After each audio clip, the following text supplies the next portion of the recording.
কসবা কাণ্ডের ঘটনার প্রতিবাদে ধুন্ধুমার মালদা। পুলিশের সাথে বিজেপি কর্মীদের চরম ধস্তাধস্তি। শনিবার বিকেলে কসবা কাণ্ডের ঘটনায় প্রতিবাদ জানিয়ে মালদা শহরের রথবাড়ি এলাকায় বিক্ষোভ প্রদর্শন করে জেলা বিজেপির নেতৃত্ব। শনিবার বিকেল 5টা নাগাদ রথবাড়ি মোড় 512 নম্বর জাতীয় সড়কে মিছিল করে অবরোধ করতে গেলে বাধা দেয় পুলিশ। এরপরে শুরু হয় পুলিশের সাথে চরম ধস্তাধস্তি। এরপর রাস্তায় বসে গিয়ে বিক্ষোভ দেখান বিজেপি কর্মীরা। মুখ্যমন্ত্রীর এরা হচ্ছে চটি চাটা। যে মুখ্যমন্ত্রী কোথাও যখন ছিলতানে হয় বলে ছোট্ট ঘটনা, বলেছে শরীর থাকলে রেপ হতেই পারে।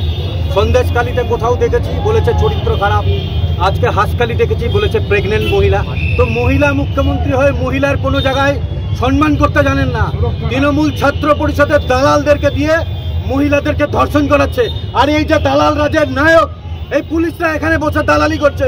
আমরা আজকে অবরোধ করব। আজকে আমরা এই অবরোধ করে ন্যাশনাল অবরোধ করে দেখিয়ে দেবো আগামী দিন ভারতীয় জনতা পার্টি দক্ষিণ মালদা, ভারতীয় জনতা যুব মোর্চা মাঠে নেমে কি করতে পারে। এই চটি চাটা পুলিশকে আমরা তার যোগ্য জবাব দিব।